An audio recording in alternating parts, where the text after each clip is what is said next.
morning, good afternoon, good evening, wherever you are, ladies and gentlemen. Welcome back to TRACKILICIOUS. We are actually joined by a special, awesome, surprise guest. Ladies and gentlemen, Neil Kerbal in the booth with us. Hello, Neil. Hey, Eric. Hello, everyone. Just hopping in, helping Eric out with the stream tonight. So appreciate all the views, comments. I'll be looking at the Twitch stream and helping Eric commentate this race here tonight. Neil, super excited to have you on board here.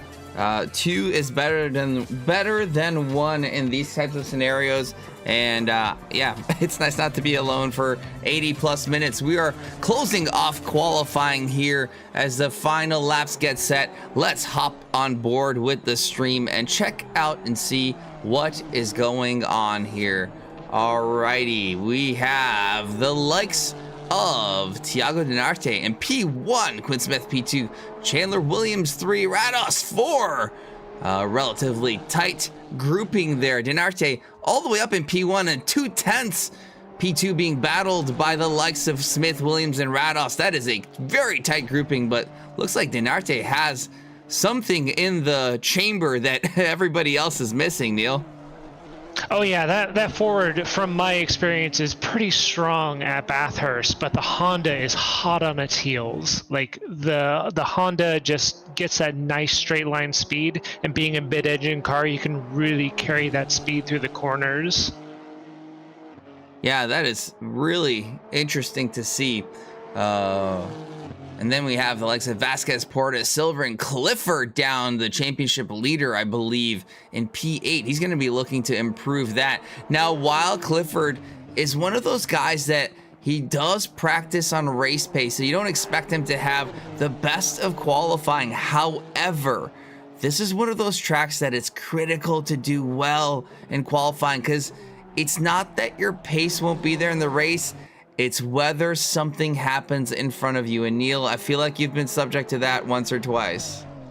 Several times, actually. It's funny you mentioned that. Whenever I do Bathurst, I actually switch my mini-map to be the close view, just so I can see what's happening ahead. Because a lot of times you're going up corners, you're going up hills or downhill, and you can't actually visually see what's happening in front of you. So having that mini-map ahead and getting clear warnings of an incident ahead are incredibly helpful and allow you to navigate the track and be able to avoid those incidents and be able to pass under that yellow flag condition.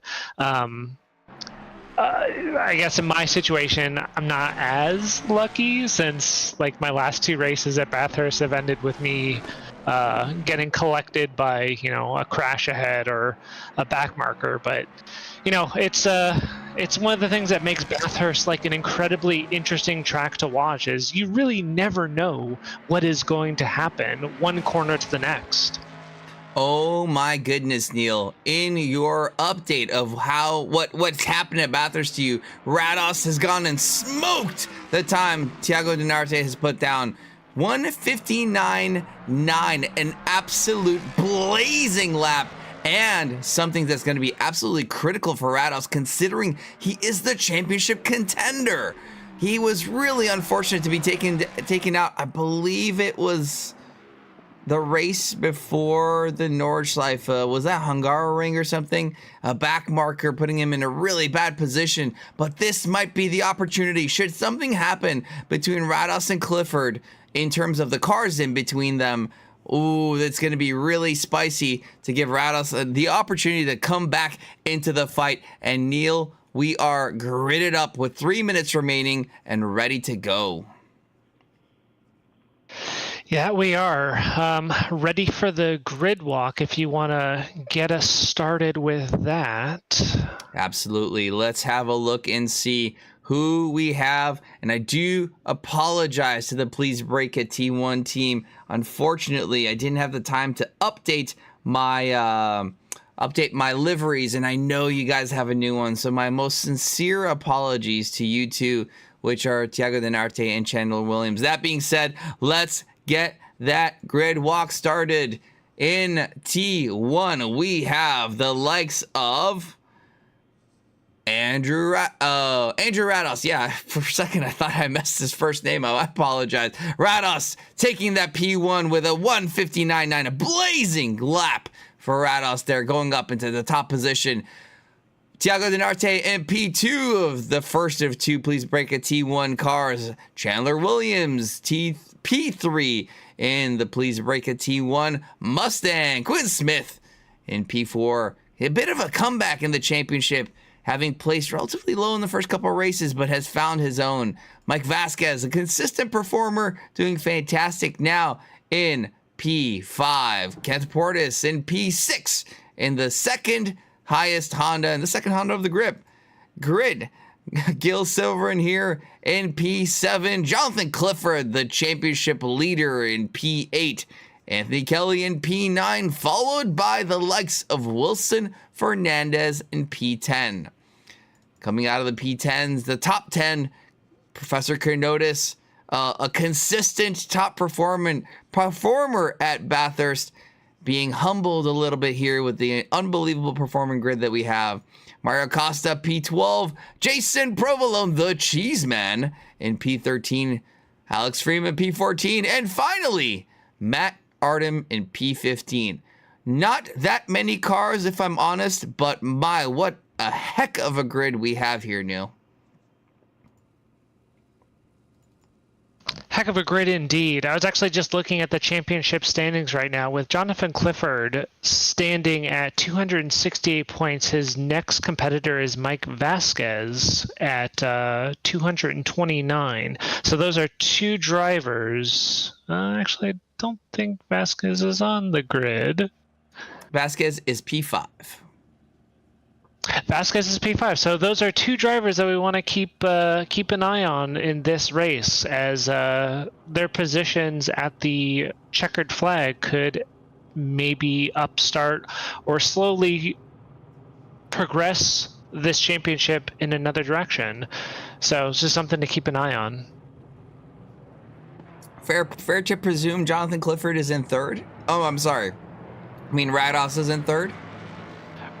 Kenneth Portis is in third with 219. Mike Vasquez is in second with 229. And Tiago Dinarte is in P4 with 217. So between P2 and P4, actually P2 to P5, there's actually not a lot of point difference. So we could see some change in positions after this race from those drivers.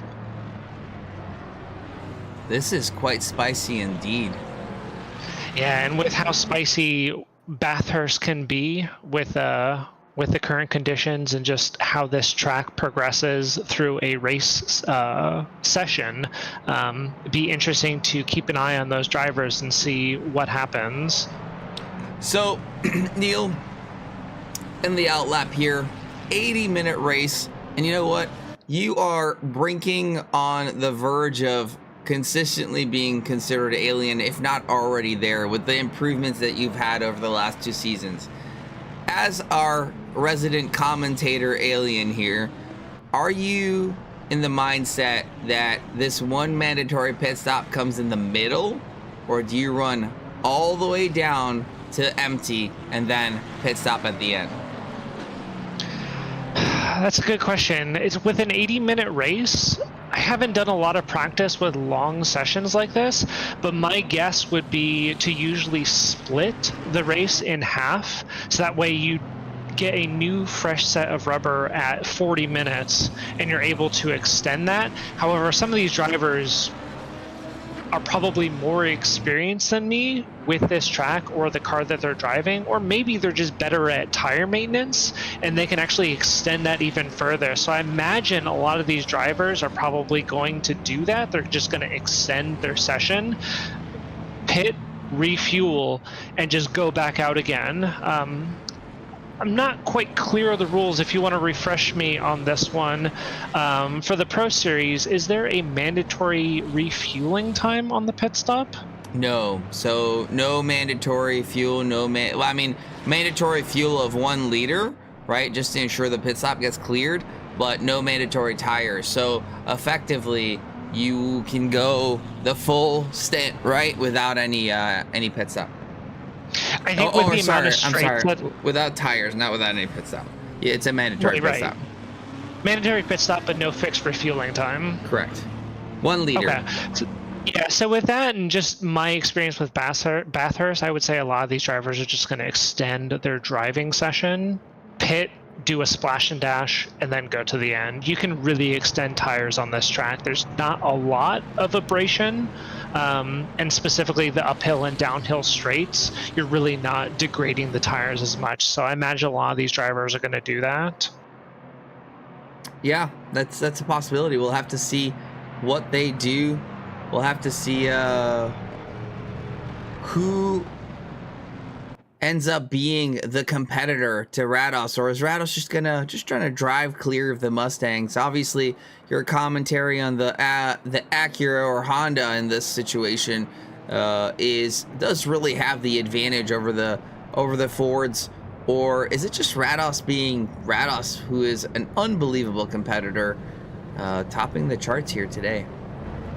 I think Rados and Portis, they just have extreme familiarity with that Acura, and they know it. They know the ins and outs of that car, and they know how to handle this track. Like, from my experience, the Honda is pretty strong on this track. So just their experience, the balance of performance with the Honda on this track, they're gonna do well. And Neil, we are getting ready to go green. Zipper formation, left side being ahead, and we are green. Rados gets a pretty decent start, but so does Denarte. Denarte looking on the outside, not quite managing to get side by side. Oh my goodness, and a tap from his teammate. Manages to straighten it back out. However, we have these guys going super aggressively, trying to find a position. Rados getting a great run out of T1 all the way down into T2 as they come over the hill on the mountain straight, looking at optimizing their entry into quarry. Now sort of lining up. Oh my goodness, the Ferrari of Vasquez going wide into the wall. It's only one corner before someone has tapped the wall here at the mountain, and I'm sure we're going to be seeing much more as the mountain continues to challenge this incredible grid of drivers. We have a yellow flag. Anthony Kelly dropping all the way down to the back. What happened? Let's go back and have a look. A lot of these cars are just so close to one another on this opening lap. It is really hard to fit the number of cars that they're trying to force into these corners, especially on this uphill section. Ooh, and that's just too close for comfort. That is super unfortunate for the likes of Anthony Kelly. I don't know if he's going to be able to do much about driving that car back. I do hope he decides to continue and try to get back in this race. Kelly still on the grid? Yes, he is. Unfortunately, it's just so early in the race that I don't know if he's going to be able to complete enough laps to get into the pit window where he can only pit once. It'd be interesting to see what the steering wheel condition is for his car. If he's able to navigate it back to pits, he should be able to repair and get back out on track with a fully repaired car.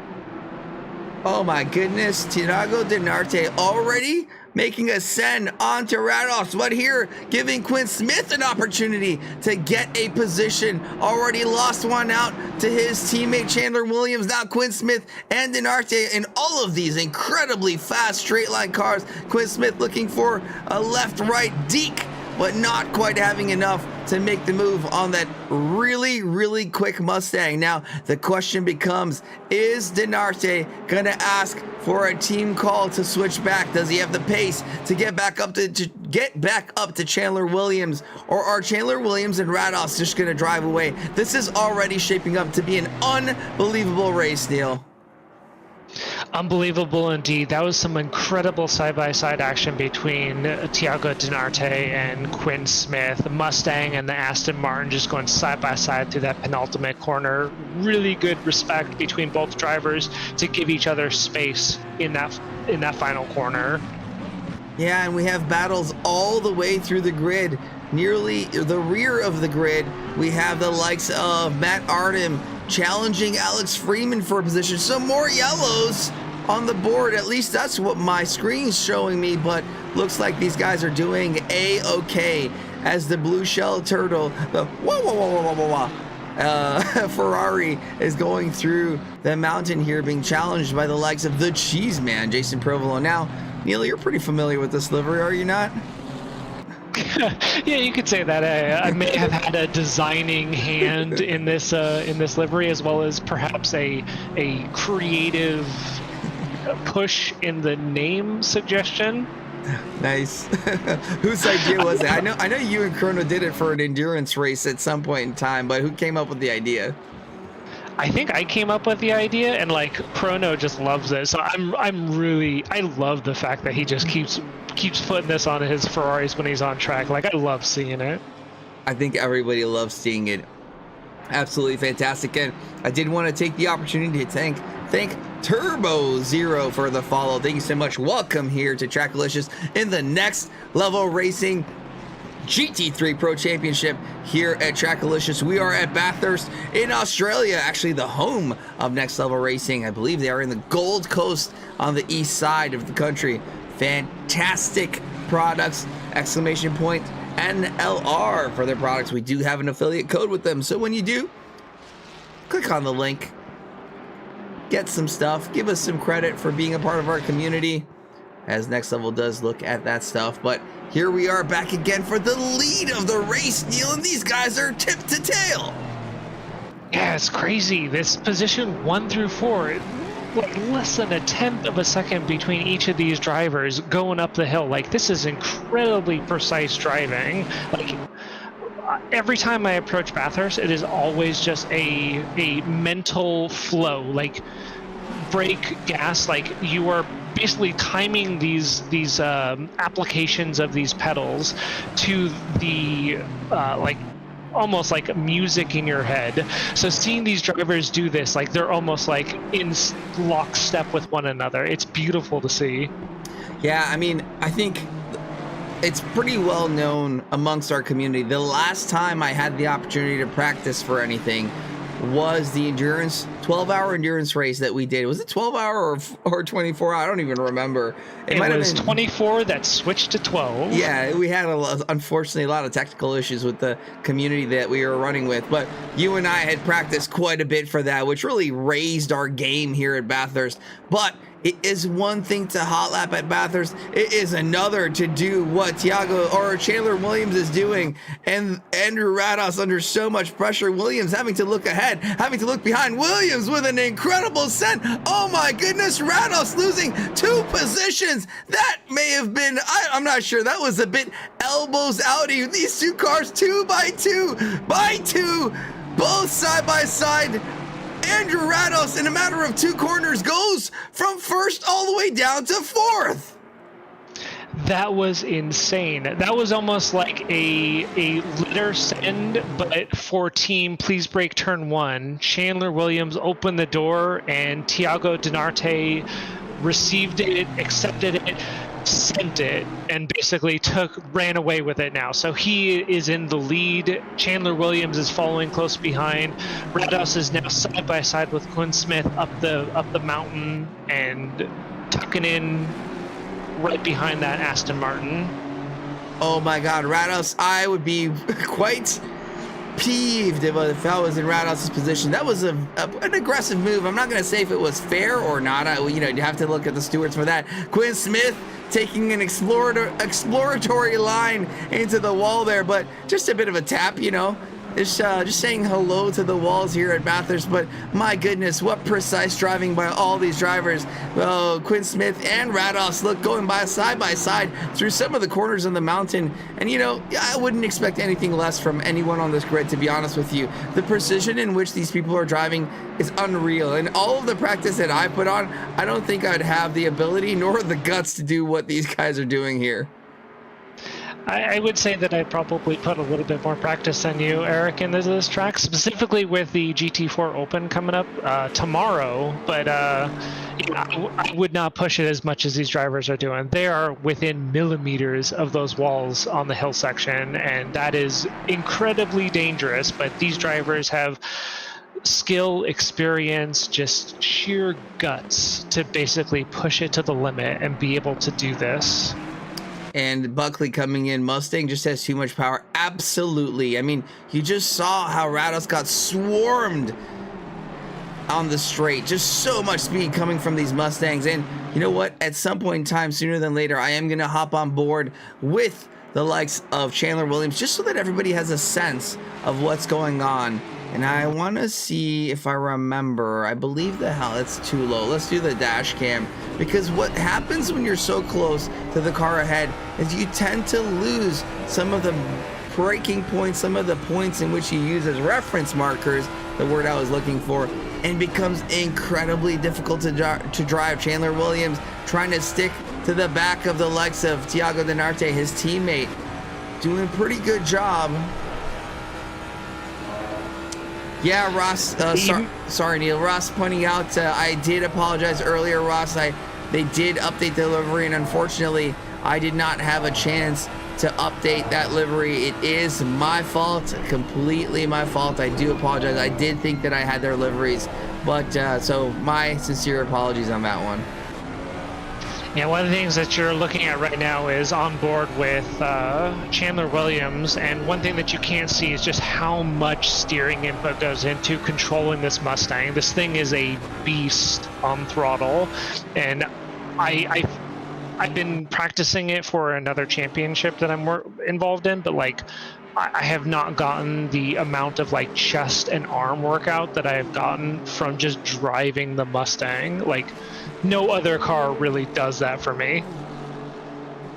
Yeah, my recollection on the last time I drove the Mustang, understeer on entry, oversteer on exit.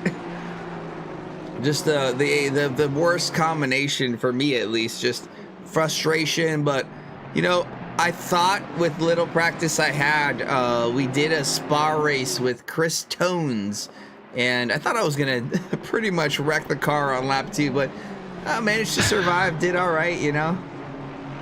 See, yeah, okay. I did not know that you drove the Mustang. I knew like you did a little bit of front engine, but like Lamborghini to me, like that stands out to me as like your car of choice. It's not. I honestly don't know if I have a car per se. I think the car I've driven the most is the BMW back in its heyday. I just, you know, when we used to do team championships, which I think was always a cool concept and maybe something we should bring back. When we used to do the team championships, I would always team up with somebody I'd never driven before, and I just go by whatever they chose to do. So always open to learning a new car and trying to be flexible in doing that. To help my agility and my ability to learn quickly. Yeah, because there's definitely a difference between the different types of cars. So like front engine, mid engine, rear engine. Like there's only the Porsche for rear engine, but like it drives drastically different than a front engine car. Oh, absolutely. I think the first time I ever drove that Lamborghini was when I teamed up with Brian Canapan.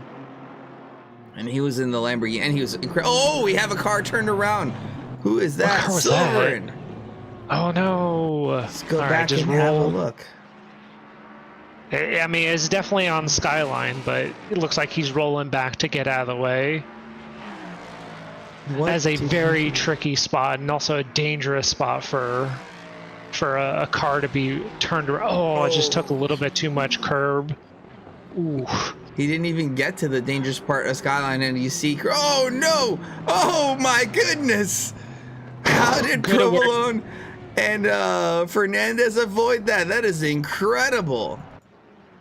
Good awareness from Provolone and Fernandez to avoid that. Like, I imagine they must have seen that on their heads-up display, and they just slowed down a little bit, yielded to the yellow flag, and just bypassed it with who's that? That was Silverin. Silverin just rolling a little bit back off the racing line. I don't know if you saw that or not, but Chrono actually ended up taking the escape route on that one too. Yeah, absolutely. We know Chrono is he's alien. He has a sense about incidents, and he does such a great job. I think he's one of the most impressive person when it comes to reaction time. I've seen him do some things through replays that I don't think is even humanly possible, but his ability to calculate kind of risk as something is happening at an incredible speed is wild to me.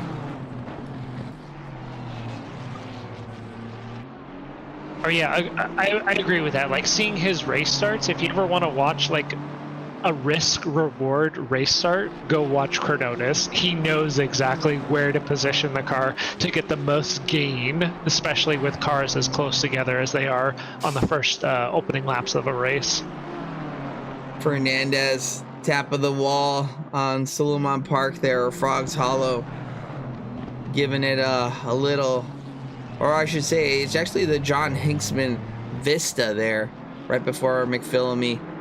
But he shall continue. And yeah, I actually would advise against Chrono's strategy of race starts. For my taste, I think he's a bit too deep on the risk side. And I've seen him get caught out before. He's more often than not successful, but there are a couple of times where like, I wouldn't have done that. But then again, I don't have the same reaction time. I think that's where his statistics experience comes into play. You do it enough times, you understand it, you can make educated guesses on it. Yeah, oh, look at this. Both these cars, the Please Break a T1 duo, and then the likes of Smith and Rados. Just unbelievable how close they are now. Chandler Williams is getting back up to the likes of Rados. Oh, look, Rados making a move now on the inside of Quinn Smith. Ooh. Does he have the overlap? Not quite, making Quinn think about it, though. Quinn going wide, tap of the wall. Is this the opportunity, Rados? No, lifting a little bit. Oh, now going on the inside of the cutting. Unbelievable gamesmanship here by Rados. Just trying to fill Quinn Smith's mirror, but isn't really shaking him off just yet. Quinn Smith must be really feeling the pressure from Rados behind, like just exchanging paint with the wall, but also just minutely keeping that lead ahead of Rados through those uphill sections. You know, this is incredible battling between Smith and Rados, but absolutely not what Rados wants to deal with here. He's trying to, his battle is up front, but like you said, like we saw earlier, just one singular mistake or one singular event has changed the course of his entire race practically, as he watches the likes of Williams and Denarte just driving away. Now those two teammates, they're not gonna fight. They're gonna take the advantage, maybe even push each other forward to help continue to build the gap. 3 seconds now between Williams and Smith. Yeah, it's not one thing I want to think about as a Ford pulling a Ford. That's a lot of horsepower. Basically the same as Saturn V. Same horsepower. Gonna fly to the moon. Yeah, so as long as they're working together and as teammates, you would expect them to do that. But like, Denarte is probably pulling Chandler on those straights, and that Mustang with the incredible straight line speed is just going to expand that gap, while Rados and Quinn Smith give us some exceptional content battling one another. Now, I've spoken to Williams in the past. Chandler is quite proud of being considered, for lack of a better word, an aggressive driver, but one that is willing to take the chance of an overtake, right? And I wonder if that applies to his teammate as well. I wonder if they're in chat and he's going, I'm gonna get you, I'm gonna get you. But you know, I don't know. I don't know these two well enough. Are they gonna work together, or is a win a win, and are they both gonna fight for it? You know what, I'm gonna be optimistic. I'm gonna hope that they work together, but yeah, Chandler Williams and Thiago Denarte, they're both competitive to the core. So they may end up battling towards the end of this race. We don't know, but it's something that we want to keep an eye on. Oh my goodness. Thank you so much. Our legendary commentator, of which I'm sure we both, you and I, Neil, strive to achieve the professionalism. The great, the only Sagar Bakshi with a sub. Thank you so much, Sagar. Really appreciate you. How are you doing? How is everybody's Mother's Day? Have you thanked your mother for everything that they've done? Yeah, if you're not in the race right now and you haven't called your mother, do that. Or if you're the likes of Rados or Quinn Smith and have the compartmentalization and just the brain power to budget some for racing and call your mom, go ahead and do that as well.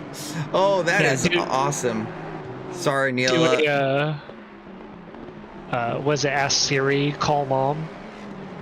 Yeah. Ooh, looks like we already have 3 pit stops. Fernandez, Freeman, and Silverin already completed their pit stops. Ooh, interesting. Fernandez must be repairing some damage. Silverin was the one we saw at McPhilmy, I believe. Yeah, McPhilmy go off on the right side right before Skyline, so he needed to do that for sure. I presume he went full fuel, no tires. And then Freeman had an incident on lap 1, so I imagine he repaired, refueled, changed tires, and now he's back out again. Ooh, interestingly enough, Kelly hasn't repaired yet, or has repaired? He did repair. Oh, he didn't take fuel, so his pit stop didn't count. Oh, that sucks. Did he actually do a pit stop? He must have. His hood's not halfway up his car. That's a good point. Astute observation there, Eric. Thank you. Yeah. Open hoods, my specialty. Was it identifying showroom ready cars? Koya 0126_. Thank you so much for the follow. Welcome to the Next Level Pro Championship here at Trackalicious. We have such an incredible competition happening so far. Tiago Denarte starting at P2, at one point taking the lead, then falling back, and now back in the lead again between him and Chandler Williams. Andrew Rados, having had pole position, has fallen back into P4 and is looking to get back up as quickly as possible. He's fallen back a little bit. Must have made a mistake at some point in time.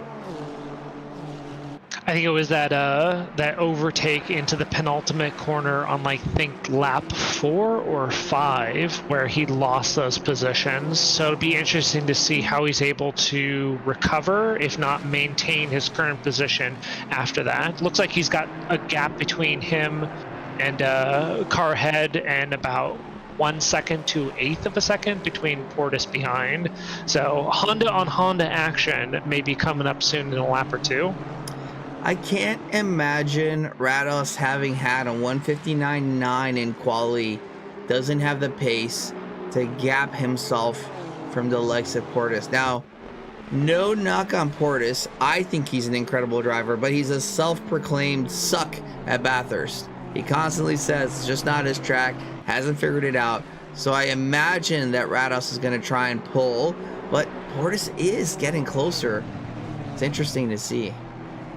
Yeah, slowly inching that gap lower and lower between Portis and Rados. Has he actually said that he's not good? Because, like, I guess a 201 in these conditions, especially race conditions, is not bad.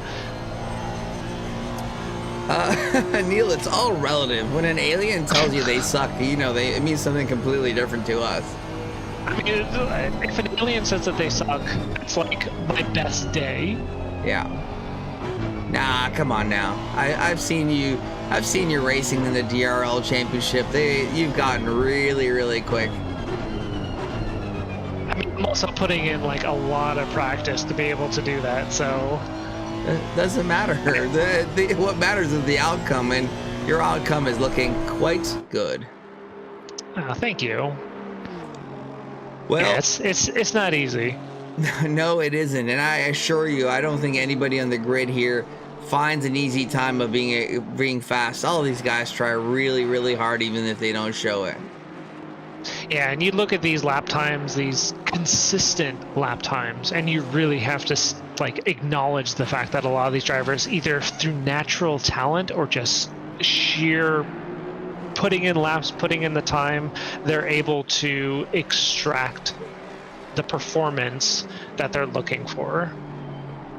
Talking about performance in practice, very rarely will you see more laps put on than the likes of Jonathan Clifford. Clifford up into P6. I believe he has gained 2 spots from where he started, critically ahead of Vasquez, which is his next championship contender. Now, what's interesting is that Clifford and Vasquez, I don't think they have the most, you know, P1s as it is, but man, they're just so consistent, and that consistency has brought them the championship win opportunity.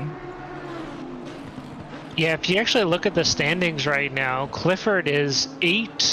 So round 1, P8, round 2, P1, round 3, P9, round 4, 3, round 5, 1, round 6, 1. So Jonathan Clifford like is on the podium, but yeah, like there's definitely some fluctuation in his performance. It's not a clear runaway, which is one of the things like when we're looking at these championship standings, like they are incredibly close to one another. Yeah, oh my goodness. I'm looking at it right now. 2 to 5, 29, 19, 17, 16. Unbelievable. And you know what? To be fair, Rados does have a deficit in that he was in the not next level racing. I'm sorry. He was in the our friends over at, why am I blanking on their name? They race on Sundays as well. Really great people.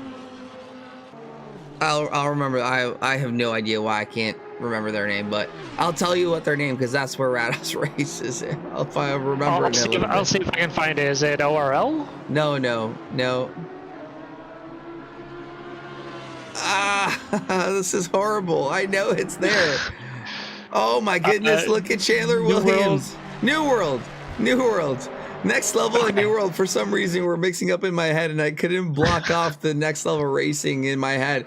New World Sim Racing. Fantastic group of people. Race on Sundays as well. The Rados is home, I would say. And here we go. Looks like Williams trying to make the move on the outside. Not quite having enough. And that does drop him back a bit, not having the optimal line, and I'm sure he's going to go back at it. The draft, such an incredible power that these Mustangs have, and that once you get behind a car, they have so much speed. And Williams definitely trying to give Dinarte a challenge. You know what, Neil? While I appreciate your optimism, I don't think Chandler is thinking about the team. I think he's thinking about himself. I think he's thinking about P1, and no more glorious P1 than Bathurst. I think that's the toughest track, even over the Nordschleife. I think there's more risk per minute at Bathurst than there is at the Nordschleife. Yeah, and I'll agree with you there. I'd rather do 4 laps of Bathurst than 1 lap of the Nordschleife, but I'm sure you know that already. Well, you're just, that's just your comfort. That's not the risk reward. I feel like the thing about the Nordschleife, if you remember all the corners and have enough practice where you're familiar with it, I think it is a safer track than Bathurst is, because for me, Skyline is probably top 2, if not the most dangerous corner in all of racing. Just simply You're just taking so much speed downhill. You have low grip. You really just send the car and hope that you're able to weave it in between the walls. The margin is just so small. Like, you're either slow or you're very close to death. And that margin is why I think, and the frequency in which that margin happens. So, I mean, in the Nürburgring, you have maybe 1 or 2 similarly risky, high speed, unsettling corners, but the frequency in which Skyline, not Sunset, not Sundown, Skyline happens is much more frequent per minute, right? Like, you do it every 2 minutes, or the track's trying to kill you. Whereas in the Nordschleife, you do it once or twice in 8 minutes, which for me reduces the frequency of risk. It does, and I'll agree with you there. Sector 2 is probably the riskiest part on the Nordschleife, but it's because there's the most blind corners in it. There are a lot of sections that are just flat out, whereas Bathurst, there's this whole entire hill section, which is just wall-to-wall danger. Right. And even though the Nordschleife, the walls aren't that far off, but they're not right on the edge of the track. You know, nowhere in the Nordschleife, there's maybe, as you go into the actual ring, there is that right side that's close, right? You know, but you're not really over there. You're kind of looking on the inside. But Bathurst, 30% of the lap is practically line to line with the wall. just instant death, effectively. I mean, if you connect a wall and it's not just grazing paints with it, it is usually death on Bathurst. Absolutely. And oh, it looks like we have another pitter, Jason Provolone, 4th person to pit here at the Next Level Racing GT3 Pro Championship. The Australian company, but does have products available in the US and many other countries. Next Level Racing, our title sponsor here at the Next Level Racing GT3 Pro Championship. What a fantastic company that provides racing rigs, and they just recently released the new Haptic Feedback Pro, which you can see on Jake Wells' stream. He had it, he's trying it, and he says it is absolutely fantastic, really immersive, brings it to the next level. Definitely suits the name. In fact, not like sponsorship, but like I purchased a Next Level Racing wheel stand 2.0, and that's what I use for my sim racing setup.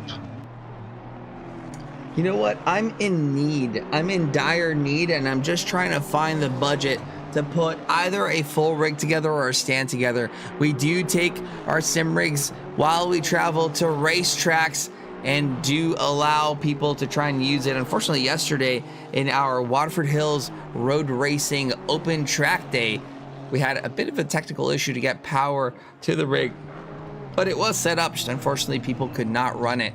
But more excitingly, while we have a bit of a lull, we had the likes of Jaid Hutchinson come and receive his Pro Championship prize, which was a track day with a car and a travel budget. And I think it was absolutely fantastic, bridging that gap between sim racing and real life car driving. Jay got to go out in the Tracklicious Miata, put down a bunch of laps, and had a big smile on his face coming out. It was exciting to see, super fun, and boy, immediately on it, looked like he obviously had done it before, and that just had that comfort level and understanding what cars do.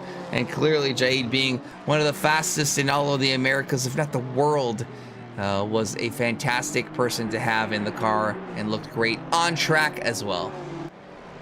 I mean, he proved it in the Pro to Pavement Championship before this one, so that was his victory championship prize. So it's cool to know that he was able to go out there and actually experience the sim racing to real life experience. Yeah, it was amazing, really amazing. And I don't know how. We got to figure out how to do that more. It's something that I love to see. Got to find the budget for. Speaking of budgets, exclamation point Patreon if you want to support what we do here, try to do cool stuff, bring you great sim racing championships and more, and track days and fun swap races with people who've never done it before. And yeah, in fact, just doing a call out for that, if you have a friend or a close spouse or child or coworker or something that you want to like share your sim racing experience with, we have a in real life swap championship that's going on right now, where you're able to share the same sim rig and actually drive it with somebody, so you can share your passion for sim racing with somebody that you know. And while we talk about that, IB Schofield Racing, welcome, and all IB Schofield Racing viewers, welcome to the Trackilicious Next Level Racing GT3 Pro Championship here, as we're almost halfway through the race, an 80-minute race, one mandatory pit stop, as we see the likes of Chandler Williams and Tiago Dinarte battling for the win away from pole sitter. Where is the pole sitter? Rados in P7 now. What happened? Looks like we missed something. That being said, Ivy Schofield, welcome. What do you stream? What do you drive? How was your stream? Hopefully everything is well on this Mother's Day Sunday, as we are continuing to watch some incredible racing here at the Next Level Racing GT3 Pro Championship. Yeah, and as we're approaching that mid-level 40-minute half mark, I'm going to have to let you go, Eric. I got to step away. It's West Coast time here, so I got to go eat. Absolutely, that's fine. Thank you for hopping in, Neil, and we will catch you later. Schofield, say hello to Chandler and Dinarte. Well, we might get an opportunity to say hello to both of them as they hop into the booth, potentially if they continue to maintain their positions of P1 and P2, as we will get a chance to interview them. Used to race them in LFM and ACC. Exciting. Super fantastic. Oh. Uh-oh. That's not good. Let's see if we can get back in here. Hopefully it's just on my end.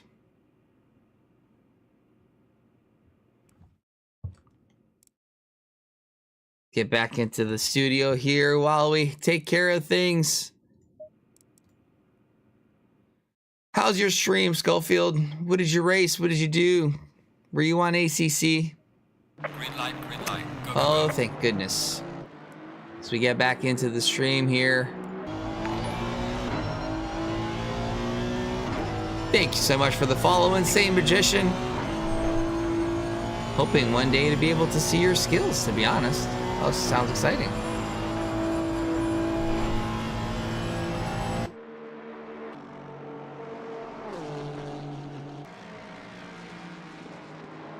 Oh, that's awesome.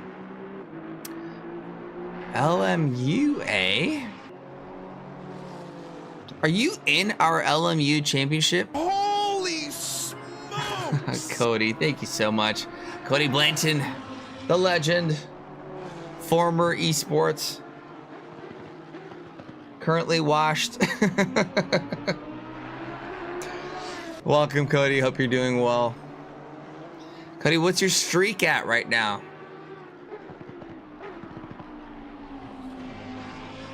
Oh, awesome. You're more than welcome to do so. We have some great championships. We have one that's running Tuesdays currently that will return, and we're looking at firing up our Friday championship as well on popular demand. So if either one of those days work out for you, we'd love to have you on the grid. Chandler Williams still on the prowl. Weak, Blanton, weak. One streak.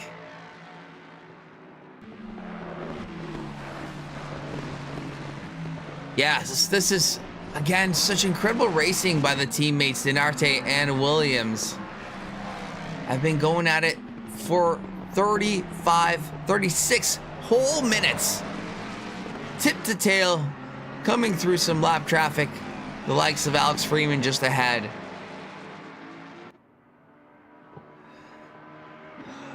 Let's look and see. All right, let's do a quick grid walk here.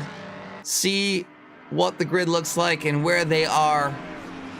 Just gonna watch through this though, see if Dinarte does get slowed down. I know Freeman usually relatively kind to let people by.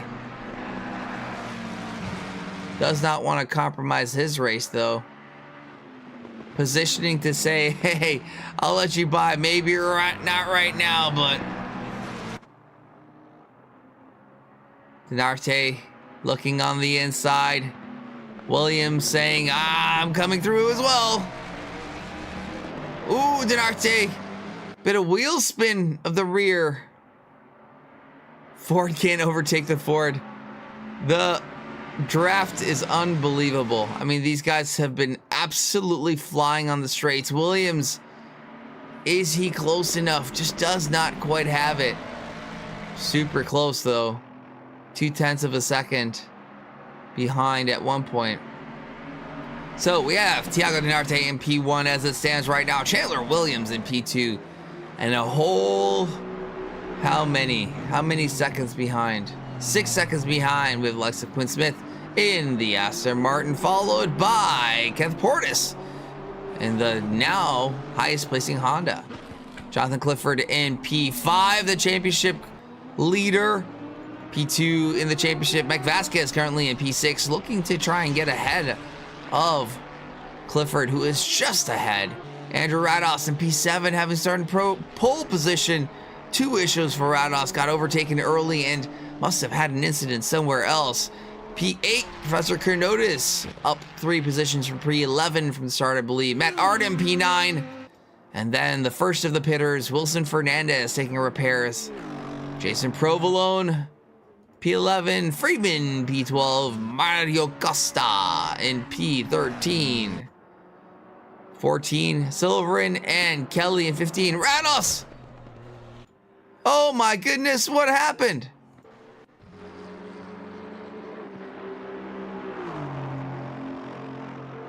Where did he go? Oh no. I'm trying to catch the replay, but unfortunately I just could not find him. That is unfortunate for Andrew Rados. Issues upon issues. Forrest just crazy on the top speed. Yeah, absolutely. Schofield. Have I? Oh my goodness. I apologize. I have not. No, I did. What am I doing here? Sorry, guys. Take you back to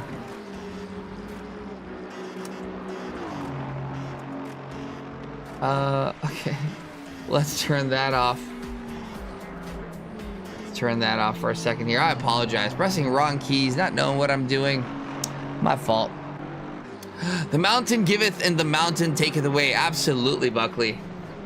I have had it giveth and I have had it taketh away many a time. Unfortunately, we see the likes of Andrew Rados making yet another mistake or something happening. And he's left. Unfortunate. Back onto the leader here. Denarte trying to build a gap between himself and Chandler Williams. Continued effort. Williams trying to find the magic.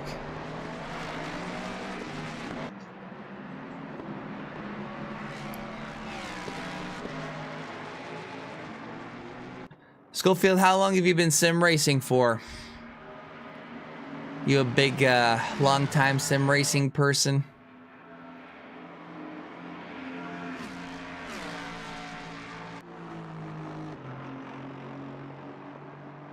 Williams trying to find some magic. Try and get back up to his teammate.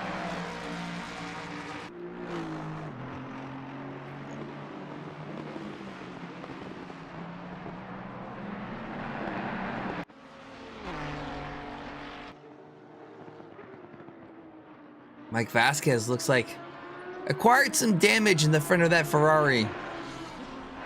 I don't know if Ferrari approves for people to have damage on their cars.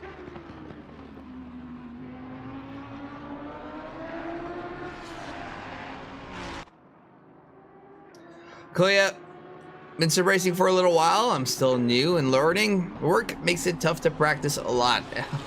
Trust me, I understand. And it does take quite a bit of practice to get to a certain level of which we're definitely watching here. These guys, unbelievable pace, loads and loads of practice. And it always seems like there's someone out there who's just a little bit better. But that is what we strive for. Continued improvement. What do you do for work, Koya? Anything fun?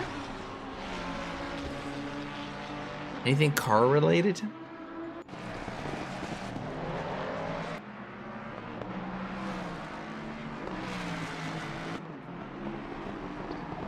You would think that by this time the field would have spread, but no. Chandler Williams right there. Rados, Vasquez still chasing down the likes of Jonathan Clifford.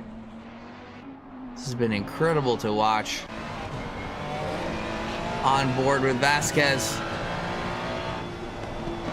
Looking for the magic.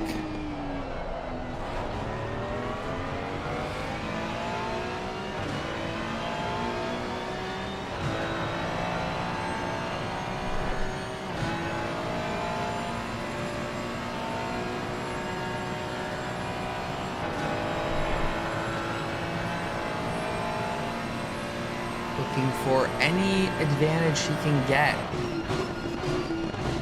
Jonathan Clifford puts oodles and oodles of practice. If you check out his stream on YouTube, likely streaming now. I don't know how to shout out for YouTube, so I apologize.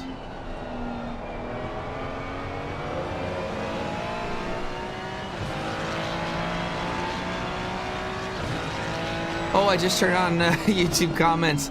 Devin Anthony, Jacob Curtis, thank you. Appreciate the kind words, Anthony. Devin, thank you so much. We do our best. We have some fantastic commentators, so I apologize to be giving you maybe not as good as a stream as I tend to make mistakes every time, but the show must go on, and the competition goes on. And that is exactly what Mike Vasquez is trying to achieve, is to really catch up to the likes of Jonathan Clifford. Hopefully not chasing, visually viewing the car as he drives, but more so focusing on his braking points, his turning points, trying to maximize absolutely the positions and the corners to gain back into closer, at least, more of a draft behind the likes of Jonathan Clifford. Clifford has been keeping him back there for quite some time, though. It looks like the majority of the grid has pitted. Have a look and see if either Vasquez or Clifford decide to hop in. Looks like Williams did decide to take the half and half strategy here.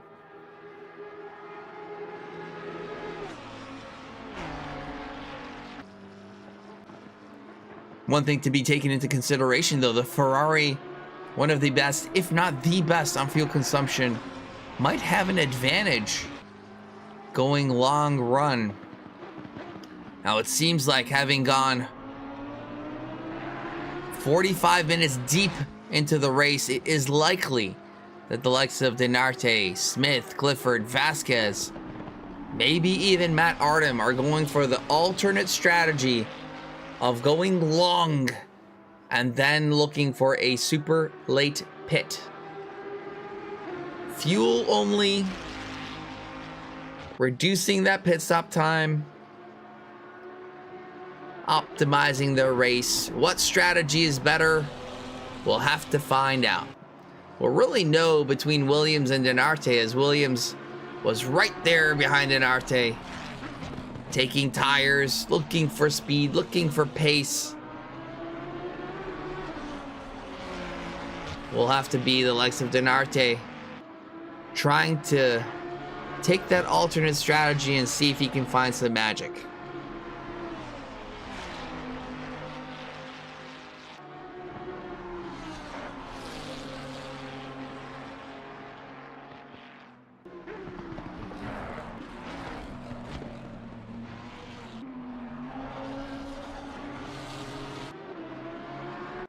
Thiago Denarte now coming through some lapped traffic. Making through just fine. Again, my apologies, not having the lovely liveries that they have.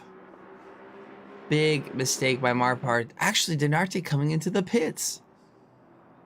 Great camera, AC, thanks so much for that. Nice view of the wall in the garages.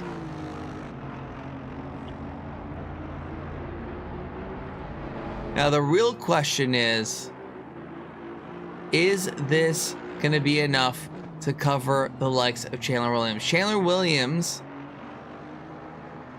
in the number 7 car on the back straight. Denarte looks like taking tires. Is it going to be enough? Is Chandler Williams going to have enough to make the move happen? Is the undercut the way to go?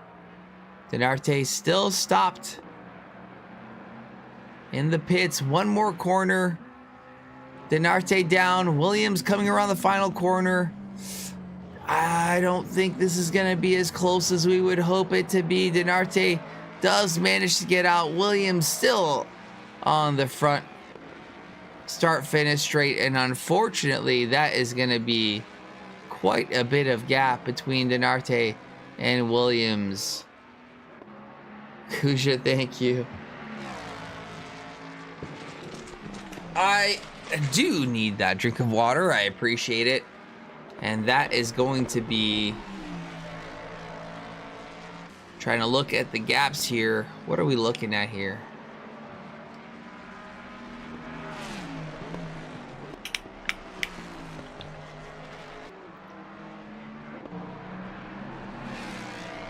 Tell me the gap.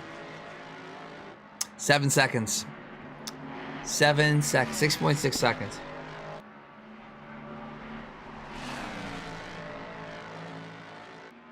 That is unfortunate. 6 seconds between Denarte and Williams. 6 seconds between Portis and Williams. And then Matt Artem has yet to pit. So now we're looking at the likes of Quinn Smith going long, Jonathan Clifford also going long, and finally Vasquez, as I was gonna say, going long, decides to pit now. Question is he gonna take repairs? Is he gonna take tires? He's really driven quite deep into his first stint to have tires make sense, if I'm honest.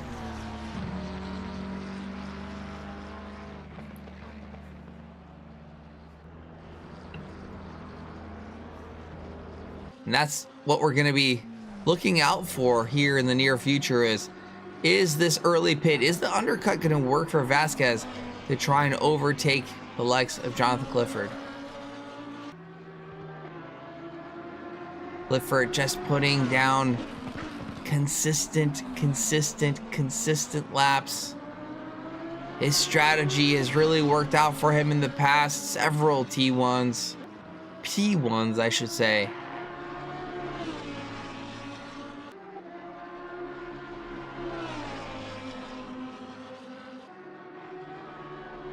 Looking for another gold here at TRACKILICIOUS, here at the Next Level Racing GT3 Pro Championship, exclamation point NLR.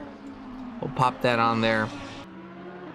If you're looking for an upgrade to your sim racing setup, Next Level Racing is here to give you a 5% discount with our affiliate link.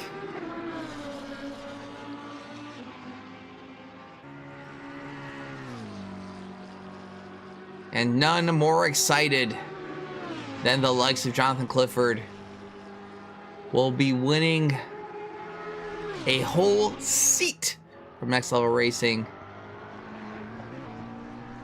Seat actually compatible with a multitude of rigs. We have many prizes from Next Level Racing in the Rookie Series and the GT4 Open Series. Everybody getting prizes. You get a prize, and you get a prize, and you get a prize, and you get a prize. Really appreciative of our sponsors from Next Level Racing, from Australia, home of Bathurst, Mount Panorama, the incredibly challenging racetrack, currently being led by the likes of Quinn Smith. Not having taken his pit, not quite sure where the real positions are.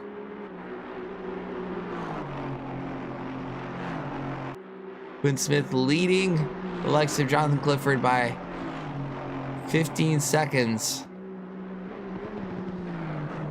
Has had a couple of taps with the wall, little hellos, little kisses. Of which, if you haven't said Happy Mother's Day to your mom yet, go give her a kiss on the cheek. Show her appreciation for all the things that she's done. As we thank Mother Nature for the fantastic elevations that have been given to us here at the mountain and Mount Panorama.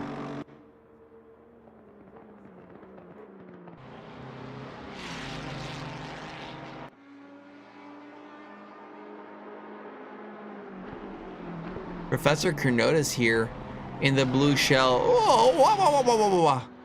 Car chasing down the likes of Wilson Fernandez. Fernandez, ultra quick driver, giving the blue shell a real hard time catching up to it.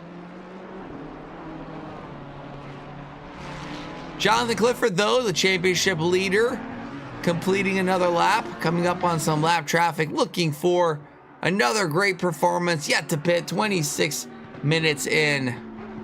Sorry, 26 minutes left, not in. 80-minute race, 1 mandatory pit stop. And, yeah, looking to perform in this race.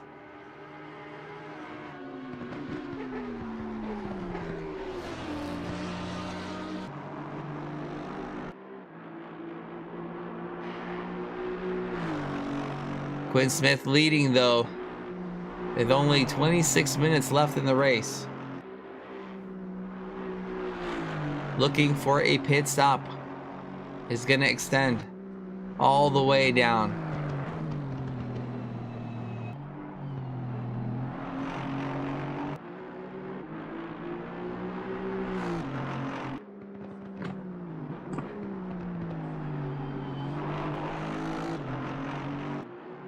How's everybody doing? Thank you, Raiders, from IB Schofield Racing. Tell us, what do you race?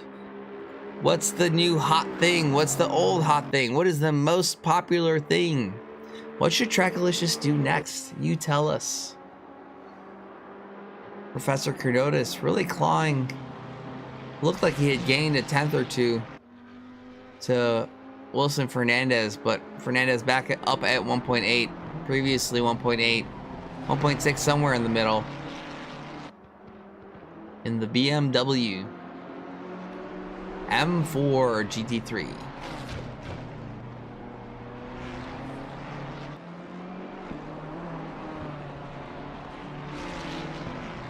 IMSA iRacing Series, Ross? That's super cool.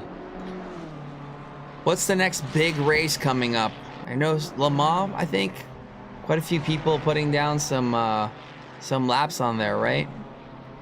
I've been seeing a lot of Le Mans in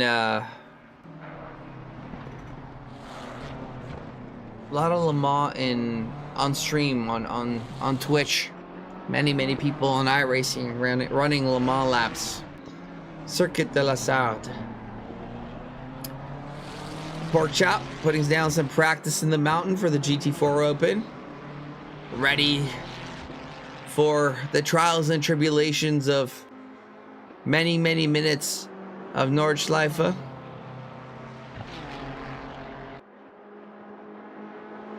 Pretty fantastic. Now this race really settled in.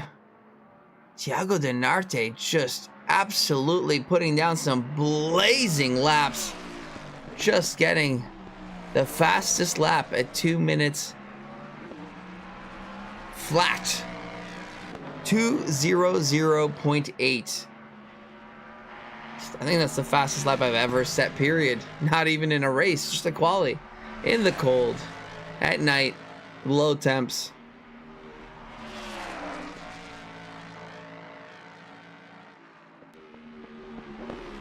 Do you do a lot of endurances in iRacing, Ross? Or just the IMSA series? And are you aware that we run iRacing Championship on Thursdays in GT3? Got another fantastic grid there. Super fun.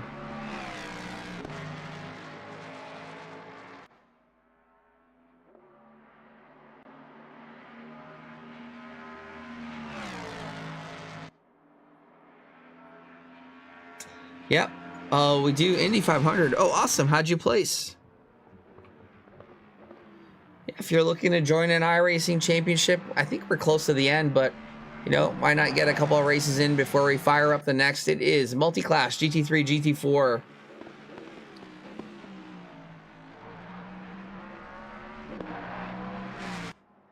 You are welcome to join. Miss Trackalicious joining the chat.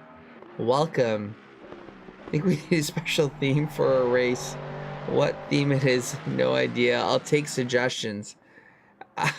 Chat, what do you guys think? What do you think the theme for today is? Professor Kernotis, within a second. Oh. Themes for a race.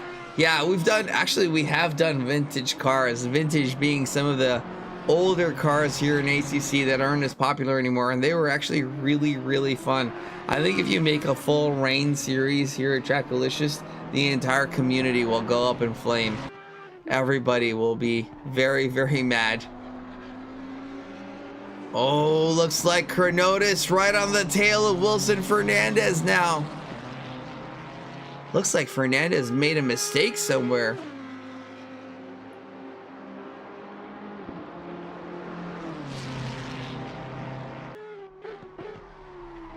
Here on the straight, Kernotis looking on the outside, Wilson Fernandez covering. And Kernotis realizing that he's got 20 minutes to go. We'll wait patiently. Looks like Clifford did take the pit and does stay ahead of Mike Vasquez. Vasquez dropping down to 3 seconds behind, unfortunately for him. Was looking to get ahead of,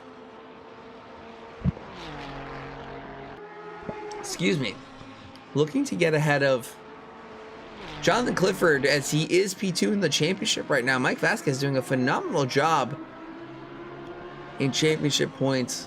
Quinn Smith still extending 60 minutes into a race and has yet to pit. Currently P1, but where will he end up?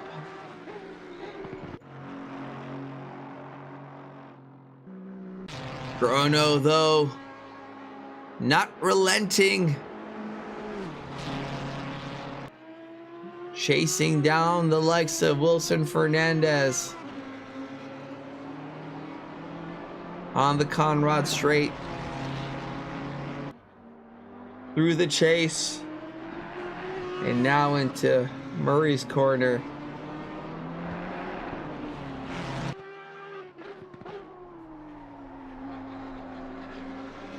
Looking again, filling Wilson Fernandez's mirrors.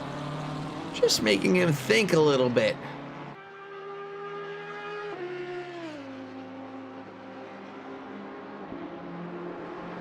And as I had mentioned before, wishing all of the mothers out there a happy Mother's Day, especially to my mom and the mother of my children, 4-time champion, raising some fantastically annoying little ones.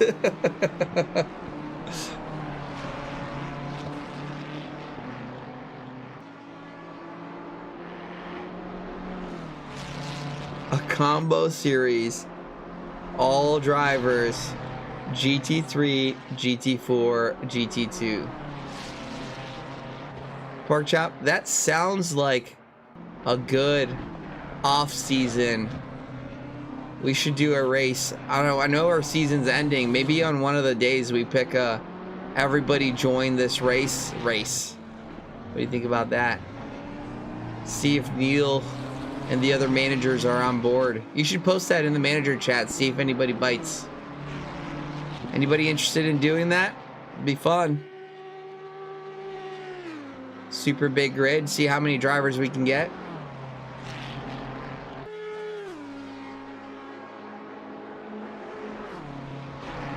As Professor Kernotis continues to try to chase down the likes of Wilson Fernandez. Fernandez has turned on the afterburners though. Now building up a second. Another tight battle actually. Kenneth Portis chasing down the likes of Mike Vasquez. Vasquez was looking to get ahead. Might be under threat to lose the position though by P5.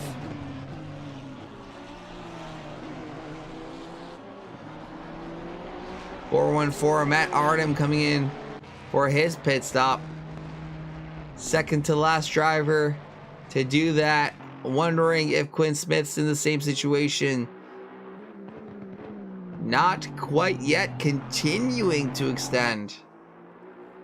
This is interesting. I wonder how many liters of fuel he will need. He is going quite long.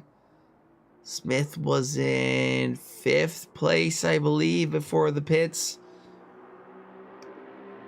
Yeah, it was Brad Austin, Arte Williams, 4th. Brad Austin, Arte Williams, Smith battling for the lead, all in a tight pack. Now Smith leading the race, not having pitted yet though. Is that going to be an opportunity to overtake?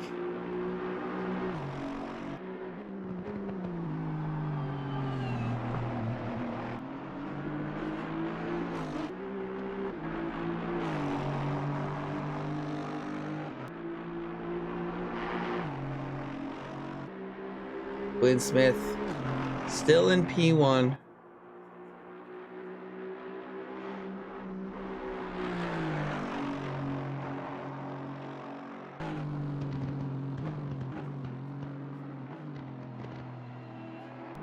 Looking for the opportunity to get the race win here. He's got 34 seconds, 39 seconds to P2. And is that going to be enough?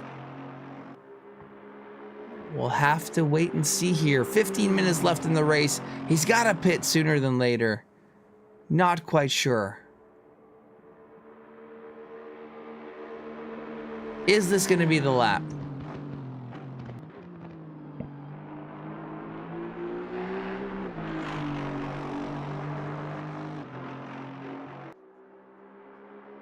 No, he is continuing to extend. This is unbelievable. Unbelievable. Is this going to be the opportunity that Quinn Smith has been looking for?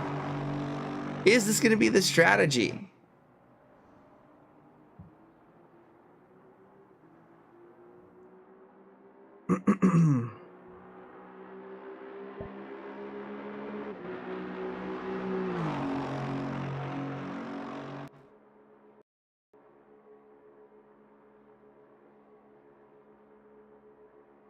Oh my goodness, look like we have a full crash. Ladies and gentlemen, I do apologize.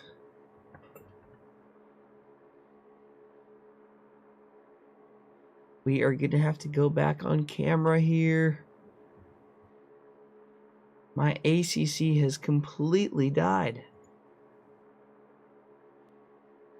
Okay, give me a second. Back into the studio as we continue to try and figure this out. Just not being friendly here.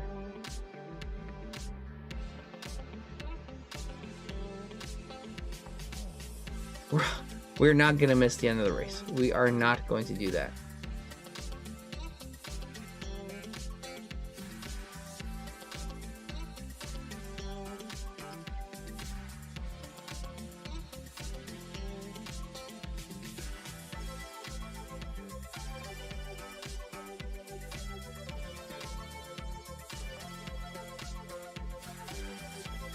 Give us a second here. I apologize, ladies and gentlemen. My ACC completely crashed. It never happened before, especially not on stream.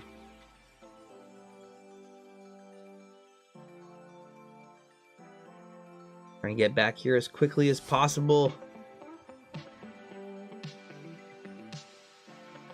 Come on. It is starting to load up here now.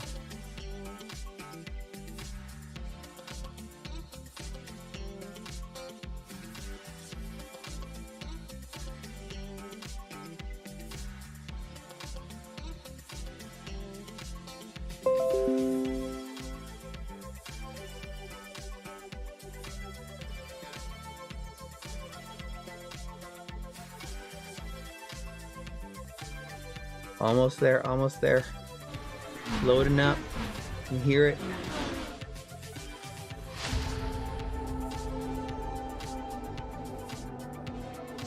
It lets me click into things.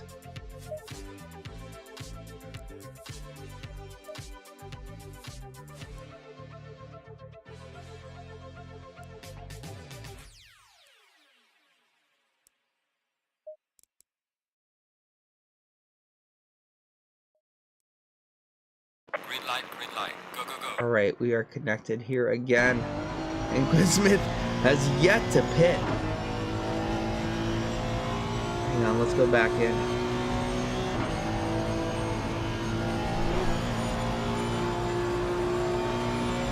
All right, we are back on the stream here.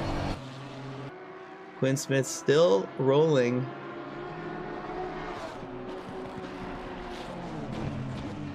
$11 minutes left in the race.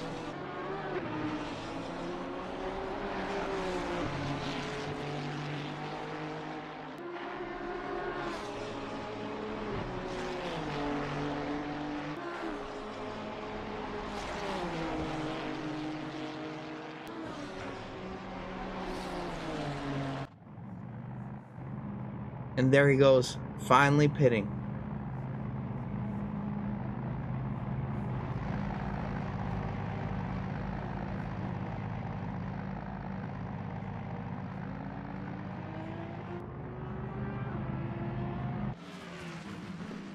Where is Thiago Denarte?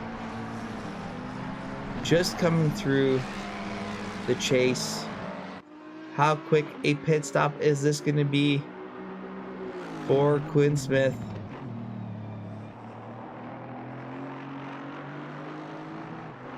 Still there. Denarte coming through the straight. Quinn Smith releasing. Both going through the first corner. Unfortunately for Quinn, just not having enough. Is right there though. Lap traffic may be coming into play.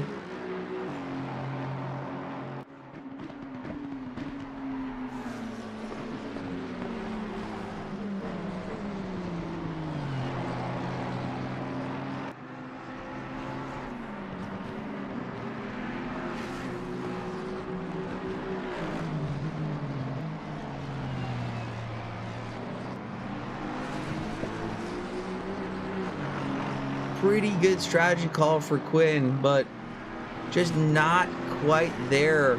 Now 2.2 seconds between him and Denarte is not a lot of time. All it takes is a single little mistake.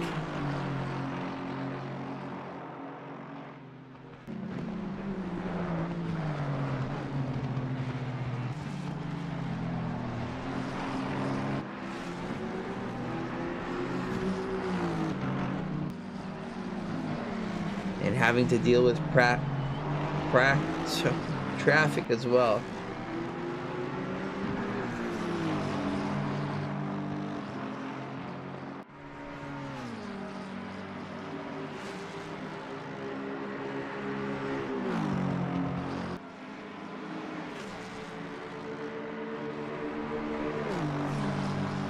Is through now. 3-second gap between himself and Denarte, but the real competition is here between Mike Vasquez and Kent Portis.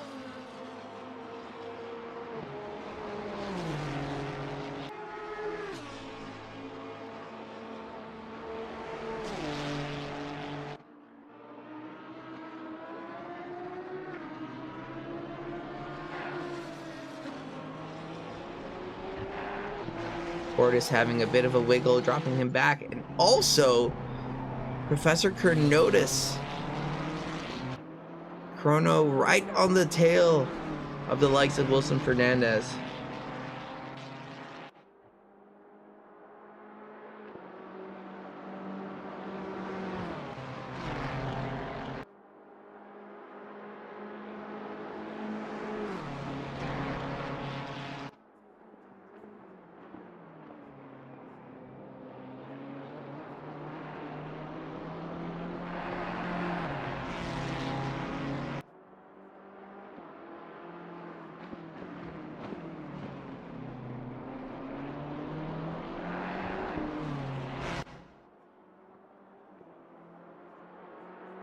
Chrono chasing down the likes of Wilson Fernandez, and has been for quite some time now, only having 6 minutes and 45 seconds remaining to do so, to take that position.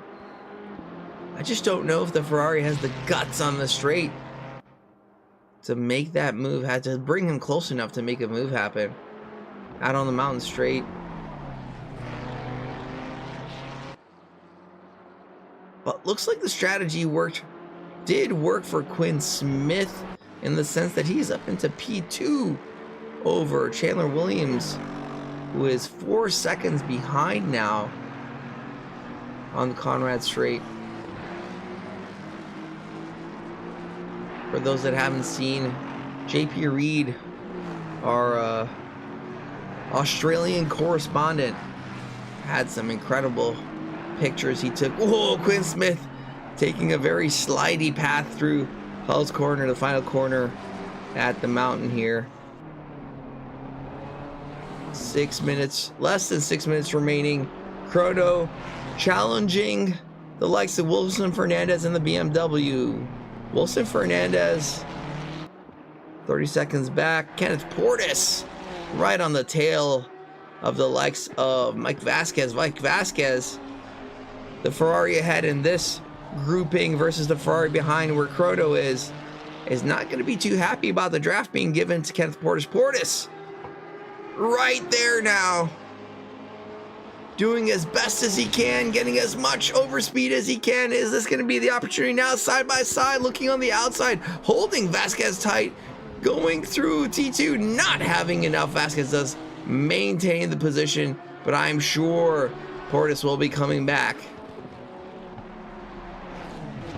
Quinn Smith, though, not having tires. Is he going to have to worry about the likes of Chandler Williams now? 3.8, 3.6, 3.4 seconds behind. Looks like we'll have 2 laps remaining.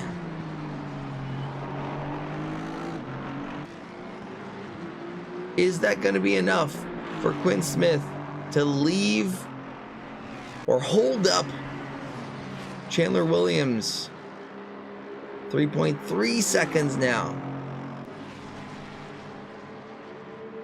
Have to see what their last laps were.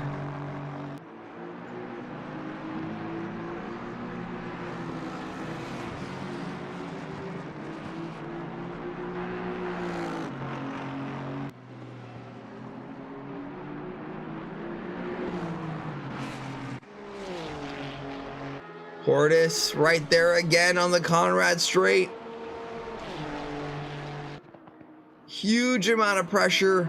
Vasquez holding the inside line through the chase. Compromised exit. Portis looking again on the outside into the final corner. Vasquez seems to do a better job braking. Is the pressure too much? No, does manage to hold it. Portis now looking on the inside. Going side by side through the first corner. Vasquez a bit of the wiggle. Portis sticks it. Makes that move work, but is he going to be able to hold it? Does look like he has a bit of a gap to Vasquez here. Vasquez trying to come back. Does he have the draft on the straight? Not quite. Going wide at T2 here, not going to help him out much.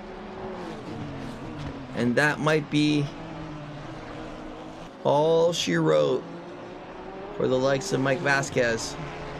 Dropping down into P6 compared to his championship contender, Jonathan Clifford, P1 in the championship and P4.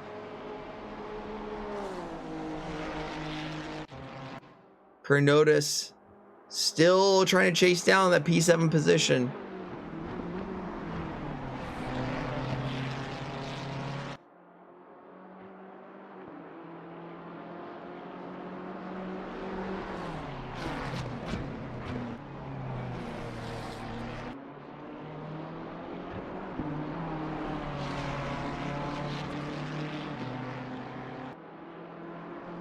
Getting super close now. Does he have it?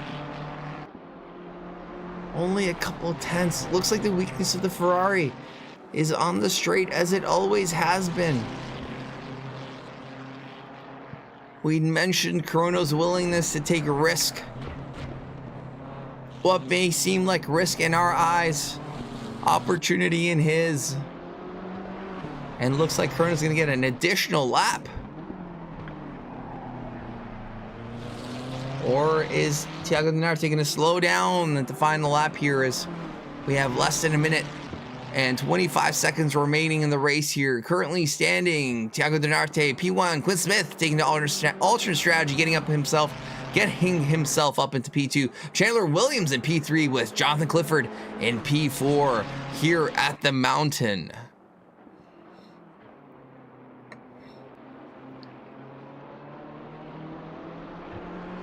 "23 corners.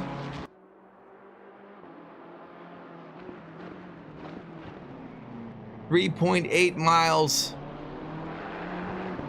And Professor Kurnotis taking another look. And another. Really trying to fill the mirrors of Wilson Fernandez, the Brazilian, managing to keep himself ahead still.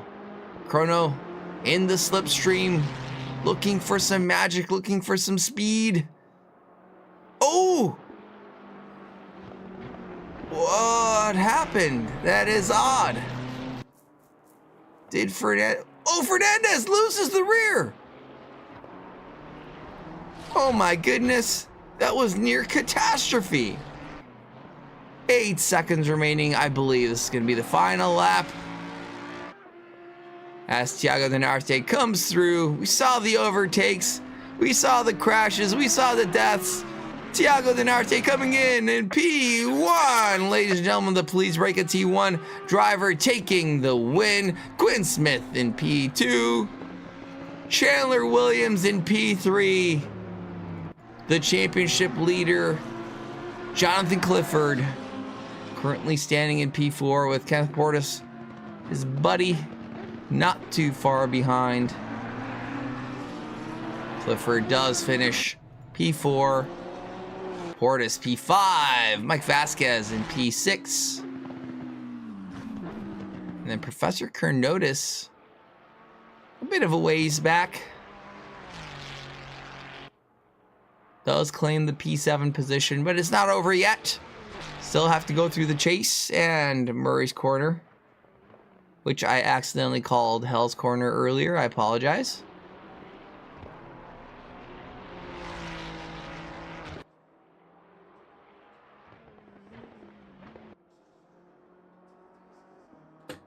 And that is Wait, what? What? Is going on? I have no idea why Chrono went into the pits, but he did. Wilson Fernandez does remain behind, and Matt Artem, last car.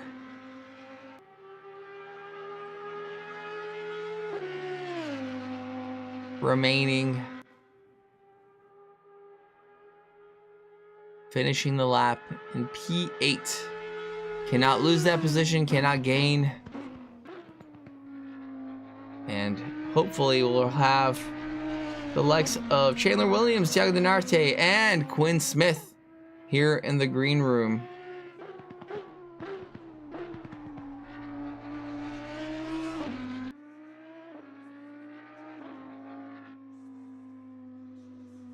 There we go, ladies and gentlemen.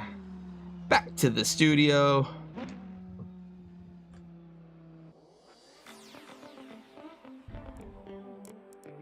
Alrighty, let's try to bring Chandler Williams ready to rock and roll. Mr. Williams, P3, welcome. How was that race for you? Hello, can you hear me okay? Yes. Hey, how's it going? Great. Yeah, it was a sweaty race. Green light. Go, Say go, go.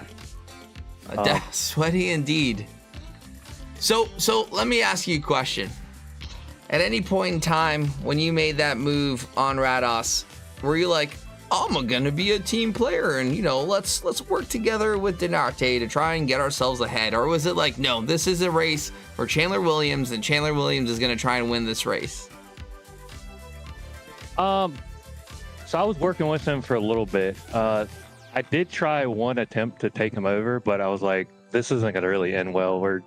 I barely match his pace, so like, we're just gonna slow each other down so much if we battle each other. So I was just like, whatever, you know, just let me just stick behind his toe, because he was a little faster than me, but he had a little bit more fuel, so I had a little bit less. So I managed to just keep in his toe. But yeah, like I said, there was just no reason to fight. I think we would have slowed each other down too much. Yeah, I think at the end looked like you were keeping pretty good pace, but then tell us about the overtake in the pits. Quinn Smith going long, is that something you expected to happen? No, we were we were counting it down. We actually didn't really know where he would pop out, but I messed up my pit pretty bad. I didn't brake in time and went out in the grass, and then I got moved. So I lost about, I think it was like 7 seconds, because I was right behind Denarte. So if I didn't mess that up, I more than likely would have been ahead. But you know, it is what it is. So, but yeah, and I mean, I tried to chase him there at the very end, but I gave it all I got. But I kind of hit the wall going. But a thing that tends to happen in the mountain. Well, either way, fantastic. Any chance we can get Denarte in here? I don't know if I've ever had him in here for an interview, and considering you are his teammate, maybe we could use your pull to get him in. Denarte, he's listening to this. I mean, he's a little shy. He's Brazilian, so his English isn't that good, but that's totally fine. My Brazilian, my Portuguese isn't that good, so I'm sure his English is better than my Portuguese. I demand the winner here. Get him in here. Come on, Denarte. Come on, Thiago. I will go talk to him. Yeah, please. All right, while we do that, Quinn Smith, what a fantastic finish to the race. Your strategy really playing in your favor. Tell us a little bit about your race. The start was super exciting. You were right there in the pack. Yeah, it was just a matter of staying at the draft as long as I could. I'm hindered in the straight line towards the top, so I mean, everything I lost on the straights, I made back in the mountain, and it's a tricky tightrope to play for an hour 20. So at some point, you kind of just gotta go with what's comfortable versus what you want to do, if that makes sense. Yeah, it's it was quite a challenge, but it ultimately looked like the strategy worked in your favor, getting that position off of Chandler Williams. Is that something that you planned right from the start, or was that an impromptu kind of we'll play it by ear situation?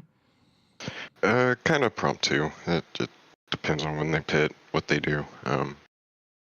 Yeah, I honestly should have jumped Thiago too, but I made a mistake. I took too much fuel in the pits, and it costed me. But I probably would have lost it anyway. He would have got around me off pace anyway, probably. But yeah, it was a good race overall. Well, it was. You guys put on quite the show. Really fantastic to see. And everybody, all the way through the grid, we saw some incredible competitions. And look forward to seeing more. I think we've given enough time for Thiago to come here. I don't see him in the green room, Thiago. That's really disappointing. But that being said, I am going to end the stream there. Thank you so much, Quinn. Thanks for popping in. Thanks, Chandler. Congratulations, Thiago, on the win. We'll deduce points from you for not being in the stream room here to talk to us live. Everybody that's here, thank you so much for hopping in. The subscriptions, the follows, you guys are absolute legend. Kuja for the hydrate, I needed that desperately. I appreciate you reminding me. And yeah, check out Next Level Racing. Really, really fantastic line of products, and they just released the Haptic Feedback Pro. It's supposed to be super strong and really immersive for those looking to increase their immersion in sim racing as we continue to strive to feel like we're in a real life race car. And for those who are in the Midwest area, we just finished our Waterford Hills track day, for which we're going to post a bunch of media, and for which the likes of Jade Hutchinson, the previous Pro to Pavement or the Pro champion, did end up claiming his prize driving the Trackalicious Miata on track. And I'm hopefully having a great time at it. Chandler Williams, you're back to report as to why Tiago Nenarte is not here. Yeah, he doesn't want to do it. I'm sorry. We were all wanting. He'll eventually do it one day, but yeah. Dang sorry. it, Tiago. Dang it. Yeah, if you wanted something to know what he went through, but I don't really think he had too much. He was just kind of. No, that's all right. He had a really good advantage when I dove Rodas, and he seemed like he pulled through with me. So yeah, that was really the key moment in the race there. You know, the move and the overtake definitely played in his favor, to say the least. And unfortunately, not in yours. You're the one who did the hard work. He's the one who took the advantage. But hey, sometimes that's the way the cookie crumbles. But really great race, Chandler. We're gonna close the stream off. Thank you for having me. Great performance through the season as well. And as we go through into our last race of the season, coming to Watkins Glen next week, ladies and gentlemen, that will be the last race of the season closer, and we'll see if the likes of Jonathan Clifford is able to close off the championship in P1 and get that next level racing seat compatible with a multitude of rigs. For those interested, !X Level Racing, check it out. Use our affiliate link. You get 5% off your gear, so check it out. I think more people needed this weekend off than Easter. That might be the case. We figured that Mother's Day would be a daytime activity, usually a brunch situation as opposed to dinner, but maybe we miscalculated. We'll keep that in mind next time, Chris. Hope you're doing well. We're going to find someone to raid. Let's see what we have here. We don't have a lot going on in ACC. So let's go ahead and throw some love to Big Q. Big Q has been racing in our ACC. Sorry, it was in our ACC championship and in our iRacing championship. It looks like he has P1 at Laguna Seca. Everybody, thank you so much. Let's send this raid over to Big Hugh. Matt is in iRacing and looks like he is leading at the start of the race here, pole position. Thank you so much. Hope to see you next time, which next time being tomorrow. Tomorrow we have the Monday Rookie Championship and the GT4 Open followed from there. It's going to be super exciting. We'll have Kuja and Tyler on the comms. Both fantastic streamers. For now, I'm Eric Ghoukasian. Thank you so much. Wherever you are, good morning, good afternoon, good evening, or good night. And Tiago Nenarte, you owe us one. You owe us an interview. Until next time. Obrigado. Boa noite. Good night. See you later.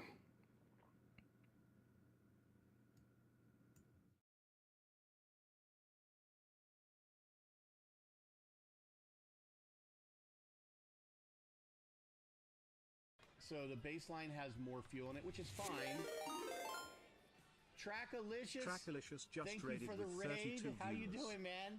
Welcome in, guys. Welcome. We're just getting ready to start a league race here for rookies. Robert, the next screen on